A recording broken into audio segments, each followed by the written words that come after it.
Okay okay, सो वापस मैं उसी डॉक्यूमेंट पे जाती हूँ।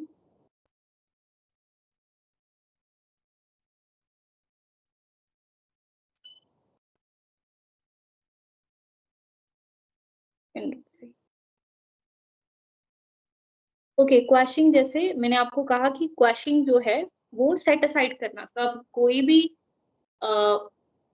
गवर्नमेंट अथॉरिटी कोई भी स्टेट की डेफिनेशन में जो फॉल करता है, उन्होंने कोई ऐसा ऑर्डर पास किया है जो आपको लगता है it is against the principle of natural justice, it must be set aside, then you can use this word quashing, like quash the order.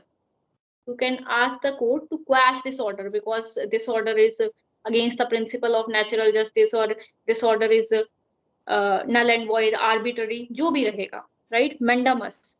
तो mandamus is one of a writ, एक तरह की writ है, a writ issued by a court directing a public official or a government body to perform a specific act or duty that they are legally obligated to perform. तो जैसे अभी तक example ले रहे थे, पीडब्ल्यूडी डिपार्टमेंट का काम ही यही है, राइट? रूरल डेवलपमेंट डिपार्टमेंट का काम ही यही है कि रूरल जो एरिया है उसको डेवलप करना। And when they are not performing their duty, you can go to the high court under article 226 of the constitution of india, and uh, and file this writ petition, writ of mandamus, और court को ये कह सकते हैं कि इनको direct कीजिए कि ये जो ऑब्लिगेटेड हैं अपनी ड्यूटी परफॉर्म करने के लिए, they must do the same. Next is a certiorari. Certiorari भी एक तरह की रिट है। So a writ issued by a higher court, that may be the high court or the supreme court, to review the decision of a lower court. अब example लेते हैं, tribunal या administrative body to determine whether there have been any error of law और नॉट। Example लेते हैं, have you heard this term NGT?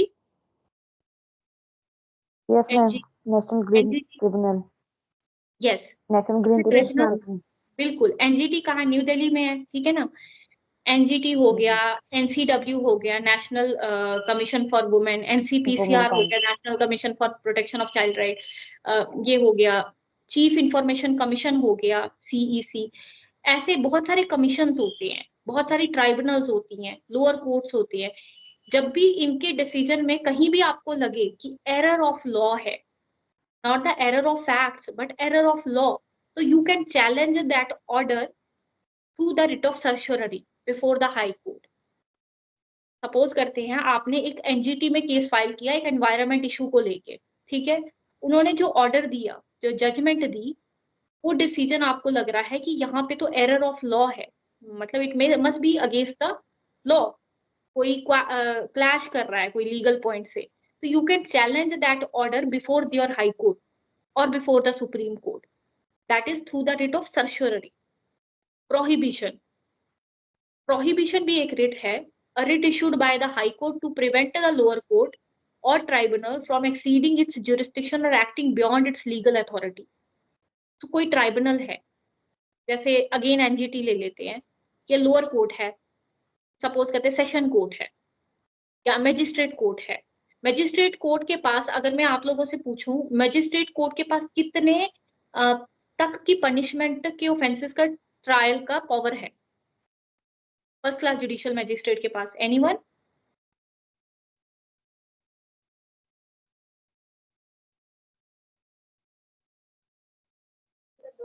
Can you repeat ma'am? हाँ जी, जैसे फर्स्ट क्लास जुडिशियल मजिस्ट्रेट होते हैं, जिन्होंने क्रिमिनल लॉ पढ़ा होगा, सीआरपीसी पढ़ा होगा, उनको पता होगा मजिस्ट्रेट के पास कितने तक के पनिशमेंट के ऑफेंसेस के अंदर ट्रायल हो सकता है। Suppose you are a magistrate, first class judicial magistrate, आपके पास कितना पावर है? फर्स्ट क्लास तो 1 साल का देता है ना साल में, 3 years. 1 to 3 या यस, 1 to 3 है, 1 से 3 तक। 3 year is the maximum time period.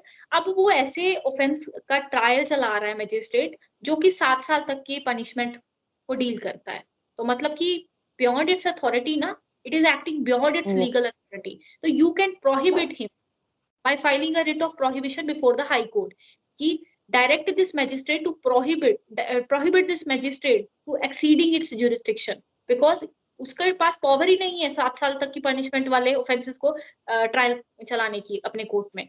तो वहां पे आप प्रोहिबिशन डाल सकते हो। अल्ट्रा वायरस एक टर्म बहुत यूज होती है हाई कोर्ट्स में या फिर कोर्ट में यूज होती है। बियॉन्ड द पावर और अथॉरिटी ऑफ अ पर्सन और entity, it often refers to action taken by government body और official that exceeded the scope of legal authority. कहते हैं ना अल्ट्रा वायरस है, अल्ट्रा वायरस ऑर्डर है बियॉन्ड द पावर, ठीक है, बियॉन्ड द पावर और अथॉरिटी ऑफ अ पर्सन, इसके पावर के बाहर का ऑर्डर है। एक डीसी जो है, डिप्टी कमिश्नर, उसने कोई ऐसा ऑर्डर दे दिया जो उसकी पावर के बाहर था, ठीक है, तो that order may be called as ultra vires. Res judicata आपको पता होगा, एक बार अगर केस डिसाइड हो गया है, आप सेम तरह का मैटर वापस कोर्ट में नहीं लेके जा सकते। That is the principle of res judicata, ठीक है। मैं जैसे रोड कंस्ट्रक्शन के लिए आप रिट लेके गए, आपकी कोर्ट ने खारिज कर दी रिट, can you file it again before the court? No ma'am, yes. Same court में सेम मैटर पे नहीं, सेम सब्जेक्ट मैटर सेम नहीं हो सकता। बिल्कुल।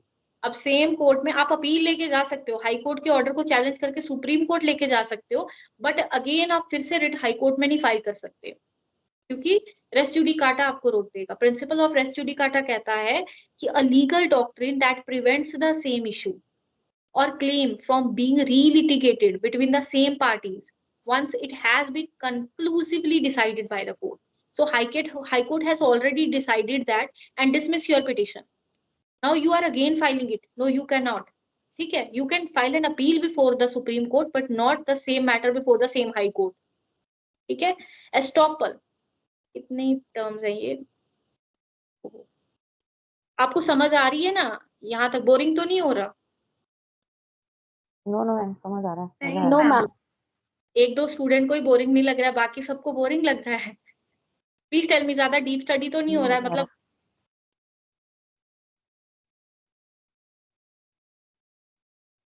चलिए, तो थोड़ा कम्युनिकेट करते रहिएगा, क्योंकि अदरवाइज मुझे लगेगा बोरिंग हो रहा है और मेरा भी इंटरेस्ट कम हो जाएगा। ठीक है, तो हैबियस कॉर्पस, हैबियस कॉर्पस जो होती है, इट्स अ फर्स्ट रिट जो हम हाई कोर्ट में फाइल करते हैं, writ that requires a person who is detained और imprison to be brought before the court to determine whether the detention is lawful और unlawful.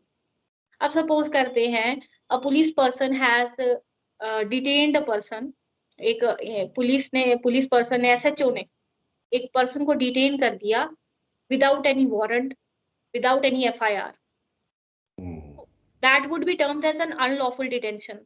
M I right? Yes ma'am. है ना? एक साला किसी को भी बिना एफआईआर के डाल सकता है जेल में, बिना एफआईआर? No, ma'am. तो FIR must be registered first, FIR registered होनी चाहिए या मजिस्ट्रेट को ऑर्डर होना चाहिए। उसने रास्ते में चलते चलते किसी पे गुस्सा आया, उसने सीधे जेल में डाल दिया, that would be terms as an unlawful detention. अब उसके जब घर वालों को पता चला, जिसको डिटेन किया गया है, उसके घर वाले क्या करेंगे? पुलिस वालों के पास गए, जो भी हमारा रिलेटिव है उसको बाहर निकालिए, पुलिस वाले निकाल नहीं रहे उसको जेल में, या उसको ये भी नहीं बताया गया रिलेटिव्स को कि वो कौन से थाने में उसको रखा गया है या कौन से पुलिस स्टेशन में उसको डाला गया है। अब what is the option available? You can directly approach to the high court by this writ of habeas corpus. writ of habeas corpus में हाई कोर्ट क्या करता है? डायरेक्ट करता है पुलिस अथॉरिटीज को कि bring the person before the high court. उस person को जो अनलॉफुली डिटेन किया तुमने, उसको हाई कोर्ट में प्रेजेंट करो। ठीक है, so this is also one of the writ. ये सारी टर्म्स रिट से रिलेटेड इसलिए आ रही है क्योंकि मुझे लग रहा था कि हम रिट से स्टार्ट करेंगे। अभी मैं आप लोगों का वोटिंग देखूंगी, तो अगर मैट्रिमोनियल पे होगा तो कल मैं मैट्रिमोनियल के पिटिशन टर्मिनोलॉजी आप लोगों के साथ शेयर कर दूंगी। परजुरी वर्ड भी बहुत होता है, the act of knowingly providing false testimony under oath और affirmation in the judicial proceeding. तो अब आपने क्या किया कि कोर्ट में कोई ऐसी स्टेटमेंट दे दी जो कि गलत है और आपको पता था। Have you heard this term, this affidavit? Yes ma'am. सबने सुना Yes, एफिडेविट? ma'am. कभी ना Yes, कभी Yes, सबने ma'am. सुना होगा, है ना? Yes, ma'am. Yes ma'am. Right, affidavit हम सुना। अब एफिडेविट में आप क्या करते हो? एफिडेविट में आप अंडर ओथ एक स्टेटमेंट दे, आप उसमें मेंशन करते हो कि जो भी मैं लिख रहा हूं यहाँ पे, that is true to the best of my knowledge, nothing has been concealed from the court. मतलब आपने वहां पे वो जो पुरानी मूवीज में होता था कि मैं जो भी कहूंगा, सच के सिवा कुछ नहीं कहूंगा, वो आप रिटर्न में दे रहे हो, अंडर ओथ एक स्टेटमेंट दे रहे हो, और कल को कोर्ट को पता चलता है कि आपने जो स्टेटमेंट दी है वो गलत है, या आपने कोर्ट में कुछ गलत स्टेटमेंट दी है या गलत रिकॉर्ड पेश किए हैं, तो ये हो जाएगा एक्ट ऑफ परजुरी, और आप पे क्रिमिनल केस भी पड़ सकता है। ठीक है, परजुरी के चार्जेस पड़ जाएंगे। Then is the adjudication, the formal judgment or decision of a court or administrative tribunal after considering the evidence and argument present in the case. So basically, adjudication is a decision of the court. Not only the proper judicial court, but by the quasi judicial authorities, by the administrative tribunal, anything. Ex parte is a one-sided order. ठीक है, a legal proceeding or order that is conducted or issued in the absence of the other party or without their participation. एक party आई है और जज ने उसी party को सुन के एक ऑर्डर दे दिया, that is the ex parte order, मतलब without in the absence of other party, दूसरी पार्टी नहीं है, एक्स पार्टी ऑर्डर दे दिया। इन कैमरा ट्रायल आपने सुना होगा, इन कैमरा ट्रायल चल रहा है इस मैटर का। ठीक है, मतलब कि चैम्बर में, कोर्ट में के अंदर प्राइवेटली हियरिंग हो रही है उसकी। कुछ होते हैं ना बड़े सेंसिटिव मैटर्स होते हैं, तो उनको ओपन कोर्ट में नहीं डिस्कस किया जा सकता, तो उनके इन कैमरा ट्रायल चलते हैं, यानी कि जो जज होते हैं उनके प्रॉपर चैम्बर में जाके उनकी हियरिंग सुनी जाती है। ठीक है, मेनली मैम पॉक्सो और वगैरह के ही होते हैं ना जो होते हैं। हाँ मोस्टली ये वही होते हैं, जैसे रेप हो गया, गैंग रेप जैसे पॉक्सो में हो गए मैटर, जो बहुत सेंसिटिव होते हैं। ठीक है, okay, so these are some terms and phrases commonly used in various legal contexts or understanding legal document discussion and proceeding. So this is all about, yes. अब आप लोग का कोई सवाल है तो आप लोग पूछ सकते हैं। आई थिंक ज्यादा क्लास लंबी तो नहीं हो गई, आई होप, एंड आप लोगों को समझ आया होगा, आई होप बोरिंग नहीं हुआ होगा, और अगर बोरिंग हुआ है तो प्लीज लेट मी नो। आप मैं आगे से इतना ज्यादा इस चीज को जितनी जरूरत है उतना ही नहीं पढ़ा। मैम अच्छा है, नहीं ठीक मैम है, इसमें तो चाहिए होता है इंटरेस्टिंग से नॉट पहले एट तो। ऑल मैम, बिल्कुल बोरिंग नहीं हुआ, बहुत इंफॉर्मेटिव था और बहुत अच्छा लगा। हाँ, बहुत इंटरेस्टिंग था। Thank you so much. पूरा मतलब मेरा मोटिव होता है कि पढ़ने के बाद जब ये का सब सुनने को मिलता है ना, तो मेरी एनर्जी एक अलग ही लेवल की आती है। तो मैं मतलब आई विल ट्राई नहीं माय मैम बेस्ट कि काफी डे बाय अच्छा डे लगा, वो और ज्यादा रिवाइज हो रहा था इन्फॉर्मेटिव। सारा। Thank you so much. Yes, anyone have any question? Yes, yes, I think Sora has raised her hand. Ma'am, I just need to know when you're explaining the writ of prohibition. That time you said when High Court can compel lower courts to, change about their decisions. I just need to know when we talk about DRT, it's Debt Recovery Tribunal, and it is directly associated by Ministry of Finance. Can we file a writ of prohibition on the High Court to compel or to change their decisions regarding the issue? Sora, can you repeat your question? I mean, कहाँ पे matter है? DRT, Your voice is breaking. Debt Recovery Tribunal. Debt Recovery Tribunal. Debt Recovery Tribunal. Okay. So, have they passed their final order?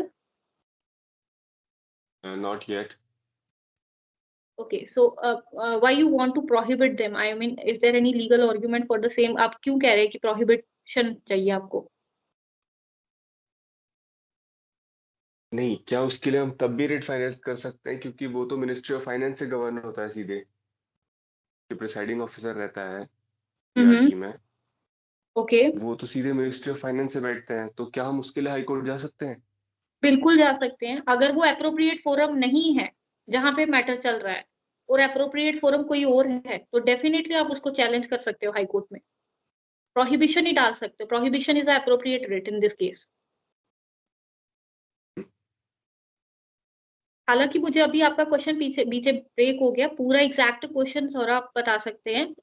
तो फिर भी मुझे जो समझ आया है जितना, वो यही है कि आप बिल्कुल सही बोल रहे हो, prohibition is appropriate writ in this matter. Yes Chandresh, you want to ask something?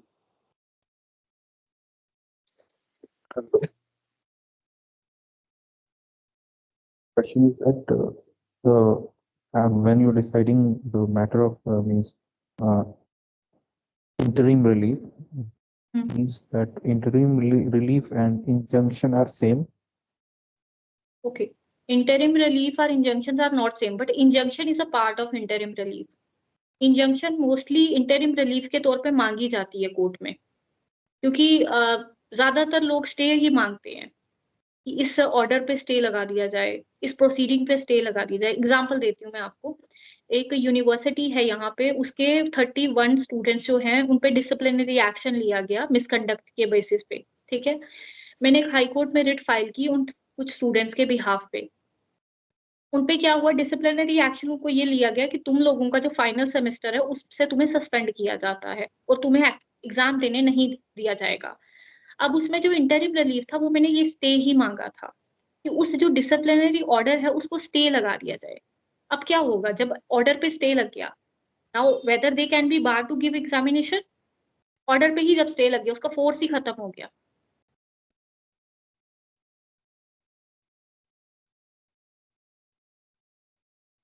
Right.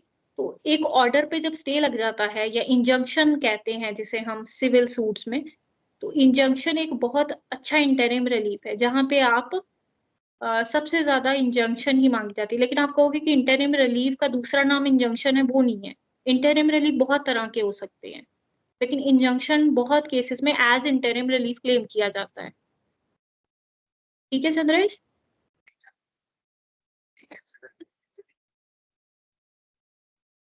Injunctions are stay only. Yes, injunctions are stay only but not the interim relief. मतलब अगर आप कहोगे कि सेम वर्ड है, वो नहीं है। इंटरिम रिलीफ बहुत सारे हो सकते हैं, but injunction can be one of the interim relief.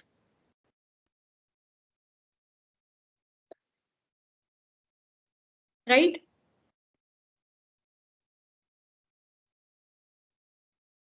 Okay, और कोई किसी का सवाल है?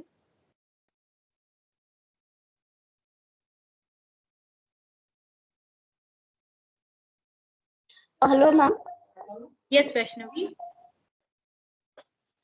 जैसे वी ऑल नो दैट कि कहीं पे हम इंग्लिश में ड्राफ्ट फाइल करते हैं, कहीं पे वहाँ पे नेटिव लैंग्वेज में फाइल होती है ड्राफ्ट। तो हम यहाँ पे जो ड्राफ्टिंग सीख रहे हैं तो वो तो डेफिनेटली हम इंग्लिश में सीख रहे हैं। तो जब हम अपने नेटिव लैंग्वेज में जो ड्राफ्टिंग फाइल करते हैं, मतलब जो भी डॉक्यूमेंट फाइल करते हैं, तो क्या ऐसा हो सकता है, it might look silly, but मतलब ऐसा हो सकता है कि हम ये इंग्लिश का ड्राफ्ट अगर मतलब ट्रांसलेट करें हमारी लोकल लैंग्वेज में, तो can be done? Yes Vaishnavi, बिल्कुल हो सकता है। अभी मुझे नहीं पता कि जैसे आपने कहा कि कुछ नेटिव लैंग्वेज में भी ड्राफ्ट शेयर किए जाते हैं, वो लोअर कोर्ट्स में भी हो सकते हैं, but I am not sure, क्योंकि यहाँ पे हमारे मजिस्ट्रेट से लेके ट्राइब्यूनल एवरीथिंग जो है वो इंग्लिश में ही सबमिट होता है। उर्दू डॉक्यूमेंट हमारे, क्योंकि उर्दू ऑफिशियल लैंग्वेज थी, कुछ डॉक्यूमेंट उर्दू में भी सबमिट होते थे। अब यहाँ पे क्या है कि ड्राफ्टिंग जो है इट्स अ वे। अगर आपको ड्राफ्टिंग का तरीका आ गया कि डॉक्यूमेंट को ड्राफ्ट कैसे करना है, आपको यहाँ पे वो कॉपी पेस्ट वाला नहीं करना है। आपको देखिए, अगर मैं कहूँ कि कंप्लेंट ड्राफ्ट करनी है, वो चाहे आप हिंदी में करें, इंग्लिश में करें, उर्दू में करें, या गुजराती में करें, मराठी में करें, you must know the way how to draft it. आपको किस तरह से उसको स्टेट करने हैं अपने फैक्ट्स, किस तरह से कॉज ऑफ एक्शन मेंशन करना है, किस तरह से रिलीफ मांगना है, उसका कंटेंट क्या होगा। ठीक है, आपको वो तरीका सीखना है। जब आपको वो तरीका आ जाएगा, तो वो आपका जो लैंग्वेज वाला है ना, कि किस लैंग्वेज में ड्राफ्ट करना है, वो किसी भी लैंग्वेज में आप ड्राफ्ट कर सकते हो। आई होप आपको ये चीज क्लियर हुई होगी Vaishnavi. Yes ma'am, thank you ma'am. Right. Yes. और किसी का सवाल है कोई?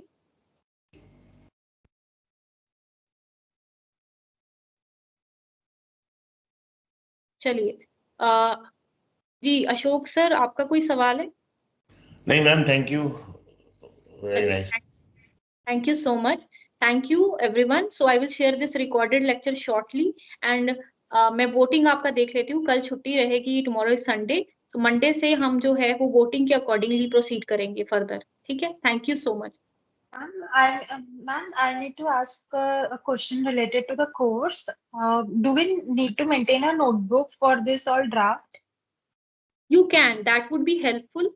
वो अगर आप कर लेते हैं वो एक एडिशनल चीज हो जाएगी, क्योंकि बहुत सारा क्लास में भी कुछ ऐसे टर्म्स, कुछ चीजें डिस्कस होती हैं जो ऐसे अगर आप नोटबुक रखेंगे तो वो चीज मिस नहीं होगी आपकी कुछ भी, तो वो बेटर रहेगा। लेकिन it's your choice, it is not mandatory. Okay, ma'am. Thank you. Okay, thank you so much everyone, thank you. Thank you, ma'am.